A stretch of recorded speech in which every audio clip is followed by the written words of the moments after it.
A filosofia por trás de Blue Lock. Blue Lock não é apenas sobre futebol, é sobre o direito de existir como alguém único, sobre olhar para você mesmo e falar: eu sou realmente esse daqui? Ou é alguém que quer que eu seja isso daqui? Desde o início sempre disseram que para jogar em equipe precisava ser modesto, dividir o brilho, mas esse brilho, na verdade, que é dito no próprio anime, no mangá também, foi o que nos mantém vivo. Vamos direto para uma cena bem específica. Logo no começo, na primeira cena do anime, mostra o Isagi hesitando na hora da frente do gol, bem na frente do gol. Ele fala assim: devo tocar para meu colega de equipe? É o Tada. Eu toco pra ele e marcamos. Isagi! É um por todos e todos por um! Isso. Vamos empatar.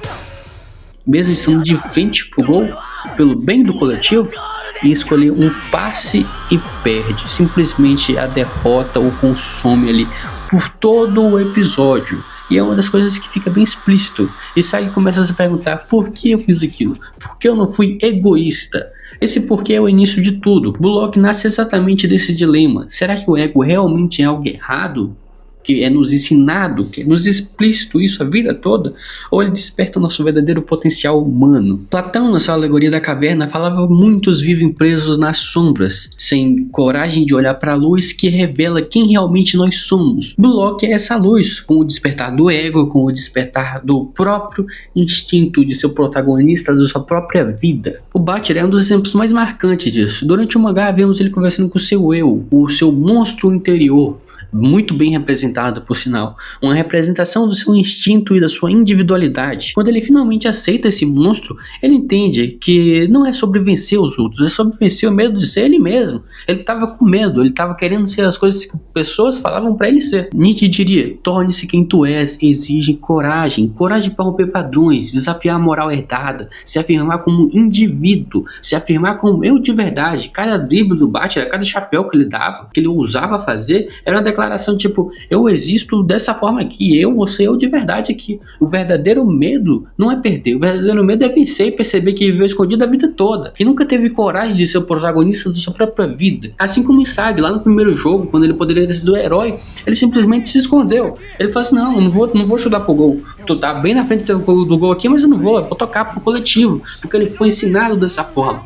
Ele foi imposto dessa forma. Dostoiévski falava: a liberdade é angustiante, porque escolher o próprio caminho significa assumir a responsabilidade, encarar o vazio e decidir quem você é. Em Blue Lock, cada decisão é um salto no abismo. O Nagi, por exemplo, com seu talento natural, aprendeu que a habilidade sem vontade é apenas potencial desperdiçado. O cara é simplesmente um dos melhores jogadores disparados de Blue Lock, mas se ele fica nessa preguiça, se ele fica em todo esse desrespeito com ele mesmo, de não querer assumir a responsabilidade de ser ele, fazer acontecer, realmente ir pra cima, é simplesmente potencial desperdiçado, não vale de nada. O próprio Isagi, ao longo da sua evolução, percebeu que a verdadeira vitória não começa no placar, começa quando o ego desperta, quando você reconhece seu próprio valor. Sartre diria que somos condenados à liberdade, não há garantias, não há certeza. A existência vem antes da essência, e o preço de existir é encarar o medo de ser você mesmo. O próprio campo de Blue Lock é mais do que um campo de futebol, é um espelho.